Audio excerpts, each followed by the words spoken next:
heureuse de vous retrouver en ces premiers jours du mois de juillet. Mesdames et messieurs, bonsoir, c'est l'heure de vous informer. Pour la deuxième année consécutive, les membres du club Imam Ali, sous la direction éclairée de Madame Aïdara Tanti Diarra Tunkara, ont rendu une visite de courtoisie au président de la Fêtière islamique du Mali, guide spirituel des Ansar, Assed Chérif Ousmane Madani Aïdara, à son domicile de Bangoni Djangnebou. Objectif, lui présenter son programme d'activité afin de recevoir ses précieuses bénédictions pour l'atteinte des objectifs assignés. Amadou Kamara. Cette visite du club des amis Imam Ali est une tradition bien instaurée depuis 2 ans sur l'initiative de Tanti Aïdara Diarra Tunkara en vue de présenter le plan d'action au président de la Fêtière islamique du Mali pour ses précieuses bénédictions. Notre présence à Chérifla aujourd'hui se trouve dans le cadre de la réalisation de nos activités programmées pour l'année 2025. Ce soir, nous étions sur notre guide pour la présentation de notre programme annuel et la recherche de bénédictions pour la réalisation de ce programme. On lui a présenté le programme précédent, ce qu'on a réalisé et ce qu'on projette de faire dans l'avenir. Vraiment, on remercie le bon Dieu qui nous a accueillis vraiment avec amour. Il nous a donné beaucoup de conseils concernant le club, concernant l'islam et la pratique surtout. Donc, l'appel que j'ai à lancer pour tous les membres, c'est que les conseils qu'il nous a donnés, non seulement qu'on les écoute, mais qu'on les met en pratique, vraiment. À noter que cette visite des jeunes du genre, des amis du club Imam Ali, a été un moment de communion et de joie aux côtés de Seyd Chérif Ousmane Madani Aïdara. La cérémonie a pris fin par une séance de bénédiction. Merci.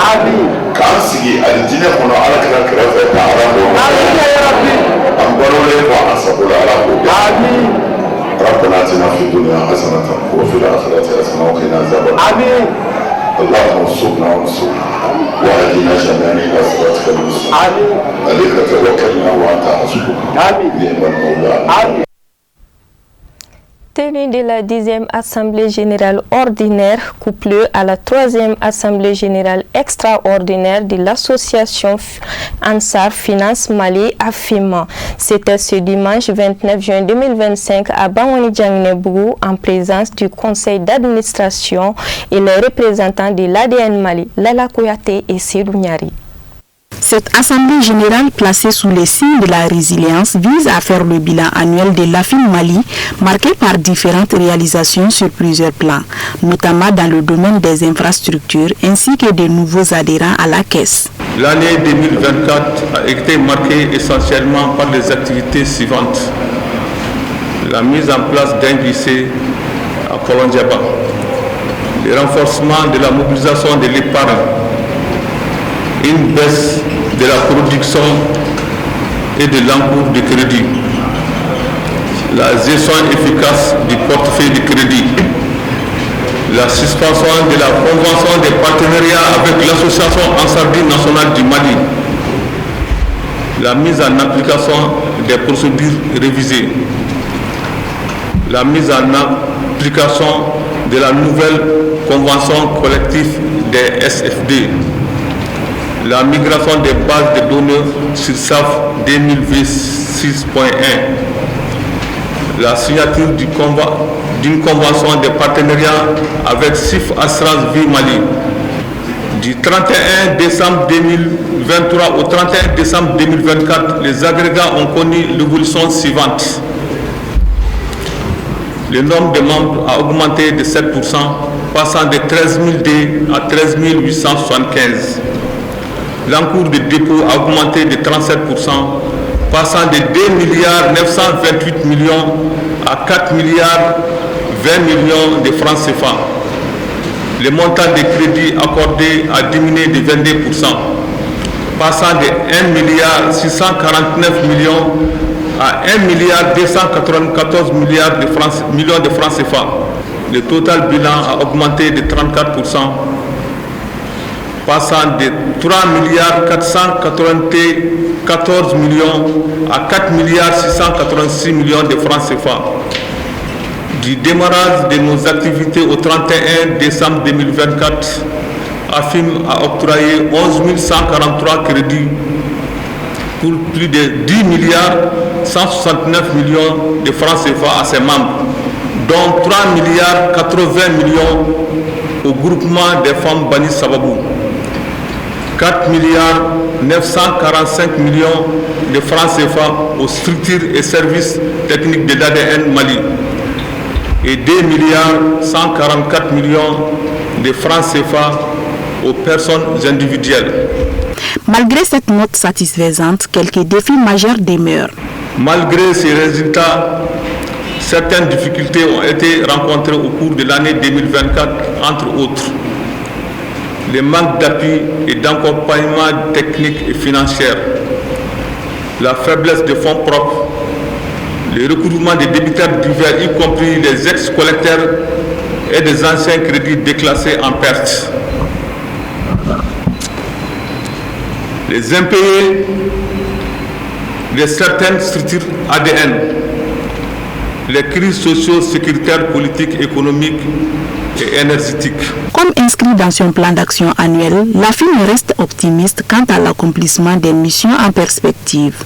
Conformément à notre plan d'affaires 2023 à 2027, et comptant sur l'engagement et la détermination de nos dirigeants, AFIM prévoit de travailler pour l'atteindre des 3 objectifs en 2025 qui sont: premièrement, renforcer les ressources humaines. Deuxième, renforcer la visibilité de l'image de l'AFIM. Et enfin, en troisième position, développer les activités et renforcer la rentabilité de l'AFIM. Pour la circonstance, la rencontre a vu la participation des délégués régionaux qui expriment leur satisfaction pour le résultat obtenu durant cette année, qui a été caractérisée par de nombreuses crises dans le pays. L'AFIM, nous ne pouvons dire que quelques mots seulement, sinon, si nous prenons le domaine de l'agriculture, bon, ça développe beaucoup l'agriculture, surtout dans le milieu où je suis, dans la zone de Sikasso.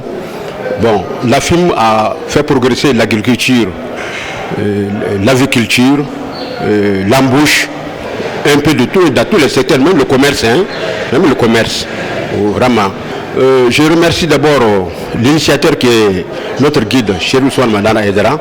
Je le remercie, lui souhaite longue vie. Après, je remercie également les travailleurs de l'AFIM, du conseil d'administration jusqu'à la direction. Cette assemblée générale présidée par l'ADN Mali est l'occasion pour celle-ci de féliciter et encourager l'AFIM pour les efforts consentis ayant permis ces réalisations remarquables. Bon, vraiment, on est satisfait du résultat 2024 par rapport à la situation du pays. Vraiment, malgré tout ça, on est vraiment satisfait. On salue vraiment tous les techniciens de l'AFIM. On salue vraiment tous les points focaux et les guichets nord de Bamako dans les pays. Et on souhaite toujours que l'AFIM dépassera tout ça, quoi. l'AFIM va dépasser tout ça. Ça sera une fierté pour tous les membres en Sardine dans le monde entier. Au terme des travaux, la 3e Assemblée générale extraordinaire s'est tenue, à l'issue de laquelle Cheikh Oumar Konaté a été reconduit comme président du conseil d'administration. Actualité nationale sur un tout autre plan, l'Association nationale des docteurs vétérinaires du Mali a procédé à la clôture de son assemblée générale élective couplée à la célébration de la journée mondiale des vétérinaires. C'était ce samedi 28 juin 2025 au CFP de Sémou, compte rendu Khadija Traoré et Ibrahim Koulibaly. Dans le souci d'améliorer la situation socio-économique ainsi que les compétences des docteurs vétérinaires du Mali, le projet d'Afalé a été élaboré lors de cette assemblée générale élective. Un nouveau produit que nous avons voulu nommer d'Afalé. D'Afalé, ça veut dire quelque chose qui est complète en langue bamanankan. Pourquoi d'Afalé? Parce que d'Afalé, c'est une approche, c'est un outil nouveau que nous avons nous-mêmes créé et que nous avons voulu mettre à la disposition des assureurs, des banquiers et des éleveurs. Donc Dafalé, c'est en fait une notion d'ensemble qui regroupe différents acteurs dans le cadre du financement et de l'accès à l'assurance. C'est le vétérinaire qui travaille pour que la ferme se porte bien, pour que la production ne diminue pas, pour que la production puisse permettre le remboursement des prêts. Donc vous voyez un peu, toute la difficulté du financement de l'élevage au Mali se trouve au niveau du vétérinaire. C'est le vétérinaire qui n'a pas été mis dans son rôle central, qui est en fait de garantir le retour des investissements. Donc le retour sur investissement ne peut pas se faire si le vétérinaire n'est pas mis en fait dans sa position centrale. Très émus, les participants expriment leurs sentiments par rapport au nouveau projet. C'est un bon projet, c'est une bonne initiative. Effectivement, il faut qu'on évolue parce qu'on a toujours été dans un système, on vient nous dire des choses, on nous présente des programmes qui sont conçus ailleurs dans d'autres pays et nous, on vient comme ça, on participe. Mais là, ce que j'aime bien aujourd'hui, c'est que c'est un produit qui vient de nous-mêmes et qui est parti des nationaux. Et cela qui comprennent bien les problèmes nationaux et qui essayent en tout cas d'apporter leur contribution avec d'autres partenaires pour vraiment qu'on avance sur ces questions-là. C'est pourquoi je suis vraiment content de cette initiative. Le nouveau bureau de l'ANDV proposé par les membres de l'Assemblée élective a été validé à l'unanimité des personnes présentes. Je suis très heureuse aujourd'hui parce que je suis dans une association professionnelle. L'association professionnelle, il y a beaucoup de défis à relever dans le cadre de l'élevage au Mali. Donc, cette élection, je le place sous le mandat du développement économique, social et culturel de l'élevage au Mali pour que l'élevage puisse porter tout son potentiel dans l'économie, puisse impacter très positivement l'économie de notre pays. La remise d'attestation de reconnaissance et de trophées Chiwara au bureau sortant en guise de remerciement pour leur engagement ont clôturé la journée. L'école Mohamed El Madani Aïdara d'Ifa de Niamana a fermé ses portes au compte de l'année scolaire 2024-2025. C'était à la faveur d'une cérémonie qui s'est déroulée dans l'enceinte de l'établissement le dimanche 29 juin dernier. Abdul Karim Sako et Ibrahim Koulibaly. L'école francophone Mohamed El Madani Aïdara de Niamana a été créée en octobre 2022. Elle comprend les cycles primaires mais aussi les fondamentales avec ses 410 élèves dont 48 élèves à l'internat. L'établissement comprend une section médersa franco-arabe et une autre dédiée à la mémorisation du Saint-Coran. La présente cérémonie met fin aux activités scolaires de cette année et marque le début des vacances pour les élèves. Ces derniers ont témoigné de la reconnaissance envers les enseignants pour la qualité de l'enseignement et la disponibilité du corps enseignant. Chers élèves, collègues et parents, c'est déjà la fin de l'année scolaire 2024-2025. Bien, quel est riche d'événements en aventure et en apprentissage fantastique. Nous sommes ravis que notre école ait continué à se développer en mettant l'accent sur les compétences. L'année prochaine promet d'être tout aussi exceptionnelle avec des efforts renouvelés pour assurer un environnement sûr et bienveillant. Nous investirons nos ressources nécessaires dans l'enseignement, aux activités scolaires pour garantir à nos enfants une expérience éducative optimale. Le message que nous lançons aux élèves, à tous les parents d'élèves aussi, c'est de rester bosser les cahiers, de faire réviser les leçons avant l'année prochaine. Vraiment, nous demandons à tous les parents d'élèves de garder surtout nous organisons les cours de vacances ici cette année et nous invitons tous les parents d'élèves à venir inscrire les élèves pour ne pas oublier les leçons avant l'ouverture de l'année prochaine 2025-2026. Le porte-parole du président des Ansar du comité de Kalabankoro a, au nom de celui-ci, rendu un hommage mérité aux enseignants avant de saluer les parents d'élèves pour leur confiance à l'école Mohamed El Madani. Il a félicité la direction générale pour le bon déroulement de l'année scolaire et les résultats engrangés. Donc nous apprécions que nos enfants soient dans une école qui est basée sur l'éducation. Donc comme tout le monde savent et tout le monde le connaît aussi, que Mohamed El Madani a été un exemplaire dans l'éducation. Voilà, donc nous avons apprécié que nos enfants soient là aussi. Donc nous sommes conscients et nous sommes satisfaits que nos enfants ont reçu de bons résultats. Nous saluons toute la famille Cherifila. Donc Cherif Ousmane Madani Haïdara et tous ses enfants, toute la famille Cherifila. Les résultats scolaires de l'établissement, du pré scolaire jusqu'à la 9e année, ont été présentés au public avec remise des cadeaux d'encouragement. La cérémonie, qui était présidée par le petit-fils du guide spirituel des Ansar, a pris fin par des bénédictions. Le centre Mamacham de l'hippodrome a servi de cadre ce dimanche 29 juin 2025 pour une sortie de promotion organisée par le Centre islamique de formation et de documentation CIFOD. La nouvelle promotion est baptisée Abdallah Diakité pour enseigner. Le Centre islamique de formation et de documentation, CIFOD, vise non seulement à enseigner le Saint-Coran aux fidèles, mais également à inculquer les valeurs morales et spirituelles. À cet effet, un programme spécifique a été initié. Alhamdulillah Rabbil Alamin, nous sommes très contents. Ce programme a été spécialement élaboré pour surtout des gens qui n'ont pas beaucoup de temps et qui sont pris par le quotidien, notamment dans les jours ouvrables.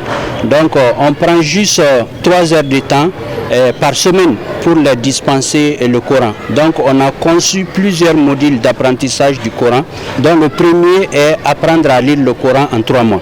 Donc en 3 mois, quelqu'un qui n'a jamais fait l'arabe de sa vie, en 3 mois, Inch'Allah, si la personne est assidue et courageuse, donc au bout de 3 mois, la personne arrivera à lire le Coran. Donc autour de ça, on a développé plusieurs autres modules à la demande des apprenants eux-mêmes, notamment comprendre l'islam, les 5 piliers de l'islam, comprendre certains rapports sociaux qui nous lient, qui animent nos quotidiens, notamment le mariage, le baptême, les funérailles. Il y a également le tafsir qu'on a commencé, l'interprétation ou l'exégèse du Coran. Donc voilà, et plusieurs autres modules, alhamdoulilah, qu'on a pu développer au cours d'une quinzaine d'années déjà. Les récipiendaires très heureux ont exprimé leur sentiment de joie avant d'inviter les uns et les autres à s'inscrire dans ce centre. Le seul diplôme qui peut accompagner un être humain au-delà de ce monde, c'est le diplôme de la religion.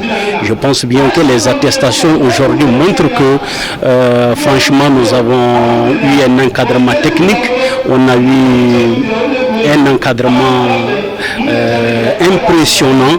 Donc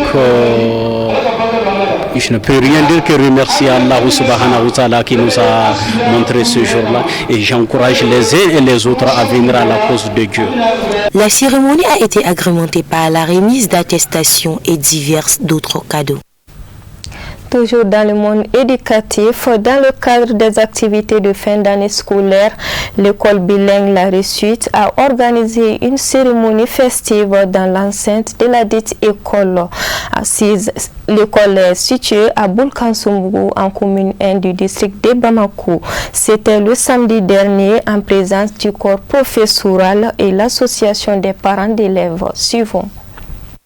Je suis Tachan, je suis patriote, j'aime le pays et je l'adore. J'ai les ailes pour avancer et je suis un vrai patriote. Afin de clore l'année en beauté, l'école bilingue La Réussite a émerveillé ses élèves en organisant cette cérémonie de fin d'année scolaire pour permettre aux apprenants d'exposer les efforts consentis durant l'année d'apprentissage écoulée. Oui, bon, l'objectif en effet c'est pour venir rencontrer les parents, donner l'opportunité aux enfants de s'exprimer, parce que pendant toute l'année scolaire, les enfants ils sont en train d'apprendre, ils sont en train d'être éduqués, nous continuons l'éducation de la maison.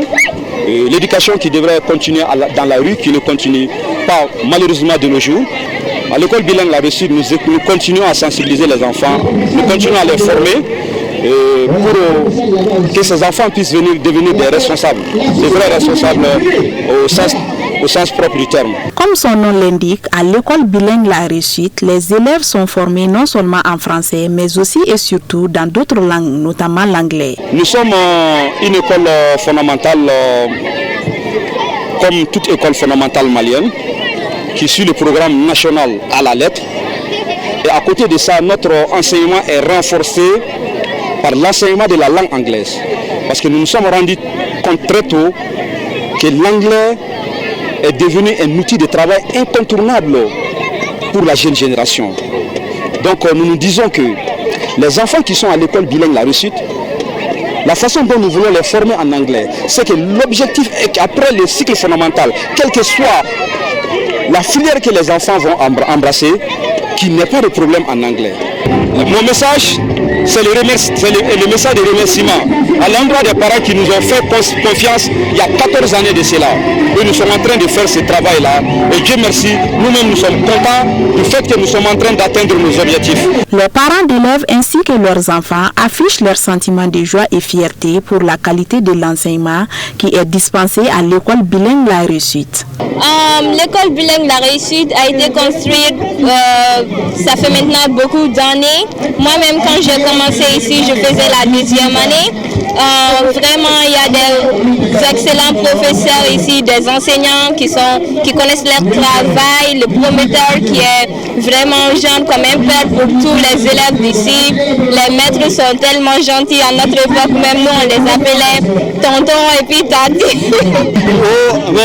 Vraiment, j'ai dit c'est une bonne chose. Parce que ça montre aux élèves, ça montre aux autres parents d'élèves que ce que l'école bilingue est en train de faire, vraiment c'est la réussite. Alors, depuis que je suis le président des parents d'élèves, j'ai remarqué que lors de nos assemblées qui est ici, vraiment tout le monde est content. La cérémonie a surtout été agrémentée par plusieurs activités, notamment sketch, chant, danse, entre autres. Remise des cadeaux et tableaux d'honneur aux meilleurs élèves ont mis fin à la rencontre. Dans le même registre, le centre Marrakech de Banane Diallo a procédé à la cérémonie de fermeture du centre dans le cadre des vacances de fin d'année. C'était ce samedi dernier à Torokorobou, en commune 5 du district de Bamako. Le commentaire est de Khadija Traoré. Le centre maraîcher Banane Diallo a pour objectif d'enseigner le Saint-Coran selon son promoteur. Lors de cette cérémonie, les enseignants ont exprimé leur sentiment de joie. Je remercie d'abord le promoteur. Je dis la famille qui a eu l'initiative de mettre en place ce centre, à savoir Elhaj Imam Moussa Diallo, paix à son nom. Donc je crois que c'est lui et sa famille qui ont eu l'initiative de mettre en place ce centre-là. Donc on ne peut que les remercier. Ensuite, on remercie le directeur et son personnel et tous ceux qui travaillent dans l'administration. Très heureux, le représentant du ministère de tutelle nous fait part de ses impressions. En réalité, aujourd'hui, nous sommes très satisfaits parce qu'on a remarqué lors de la cérémonie, les enfants ont bien démontré qu'ils sont en train de mémoriser les Saint-Coran. Ils sont en train de mémoriser les hadiths du prophète, sallallahu alayhi wa sallam. Ils sont en train de faire les différentes invocations qui sont recommandées. Mais la partie aussi qui est très importante dans ce programme, c'est d'enseigner la technologie mathématique en langue française. Vous avez vu toujours que les enfants ont pu démontrer que dès la 2e année, ils peuvent faire monter un tableau banc et démonter un tableau banc.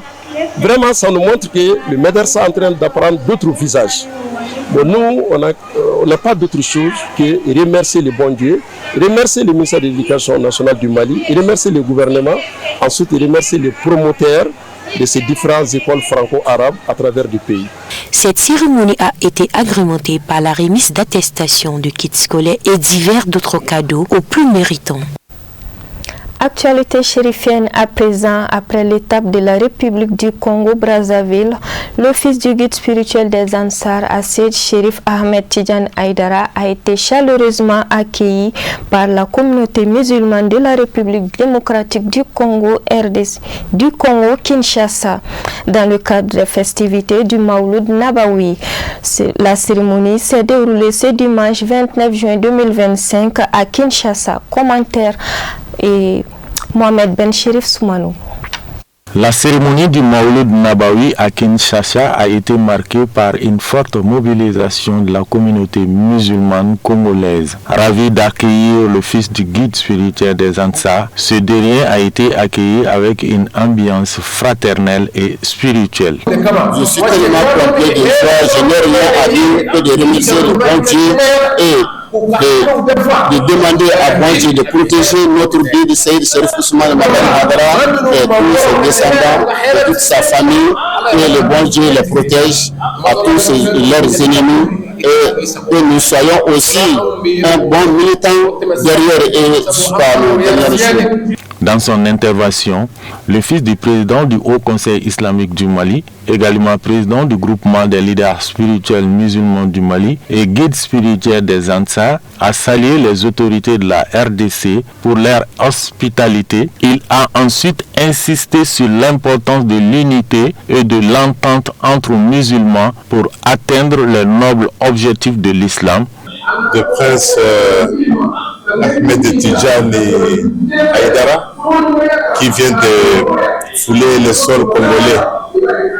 Donc c'est un événement heureux pour le peuple congolais en général et en particulier les musulmans. Et son passage ici chez nous, nous disons sur le plan spirituel, c'est un signe positif. C'est-à-dire quand un homme pieux foule votre sol, sachez bien que Dieu vous aime et il y a beaucoup de bénédictions. Et ensuite, je voulais le saluer parce que nous suivons ses activités depuis longtemps. Et aujourd'hui, quand on m'avait appris qu'il est de l'homme, je m'étais dit autant profiter de son passage dans la ville de Kinshasa que je le vois quand on pose avec lui même. Et il est en train de donner aussi sa prédication. Et pour moi, ce n'est pas seulement quelque chose de négligé. Nous sommes dimanche et en même temps il prêche. Je pense que la prédication qu'il est en train de donner, c'est une bonne prédication. La cérémonie s'est achevée par la prestation des 6 serments d'allégeance à l'islam, symbole fort d'engagement spirituel et de fidélité aux enseignements du prophète, paix et salut sur lui. Suivons à présent l'intervention du fils du président du Haut Conseil islamique du Mali. Mes sincères salutations auprès des premières autorités, le président de la République Congo-Kinshasa et son gouvernement et les autorités publiques et politiques et aussi les autorités sécuritaires et les autorités religieuses. Plus précisément, le président de Comico, communauté islamique du Congo, notre cheikh et notre ostaz, Cheikh Abdallah Mangala. Nous les remercions infiniment de leur modestie. Il est parmi nous, il est présent. Nous les remercions infiniment. Ça montre la fraternité de l'islam entre les musulmans. Et aussi, je remercie infiniment la communauté musulmane, tous les mosquées et les zawiyas qui sont ici. Nous remercions nos frères Shurafa ici au Congo et tous les Maliens, plus précisément notre communauté malienne, le président Mohamed Gakou. Nous le remercions infiniment. Et puis ainsi que tous les Maliens qui sont présents. C'est la fin de cette édition d'information. Merci à vous de l'avoir suivi. Bonsoir.